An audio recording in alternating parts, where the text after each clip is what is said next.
10 дугаар анги төгсчөөд дараа нь оюутан цаг гэд хөлбөмбөгөө орхисонгүй. Тамбовын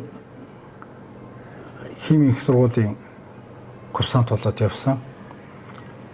Тэнцээ очиод хөлбөмбөгийг бол жинхэнэ утгаараа тоглосон л доо. Би тэр үед би Монголд байсан болвол бас нэг хөдөлмөр нэг шигшээ тоглож хэмжээний байсан болоо гэж боддгийн. Яг хөдөлгөөнтэй яг залуу үед.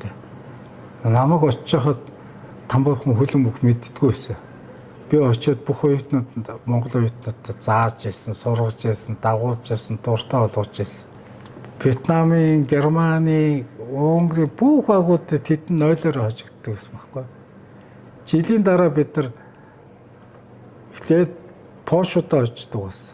Дараад нь Германуудаа очдог байсан.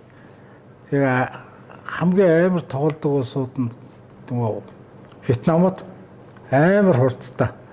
Вьетнамудаа сүүлд нэг жил 2 жилдээ хождог байсан. Тэгээ сургуулийн аврал. Тэгээд ганцхан багийг хожоогоо. Унгарийн багийг. Унгар бол нөгөө тоглогчд нь бүгд жигд. За одоо надтай Тамбовт сурч ирсэн оюутнууд болоод мэднэ л дээ. Яаж зааж ирсэн, яаж сургаж ирсэн, яаж тоглож ирсэн.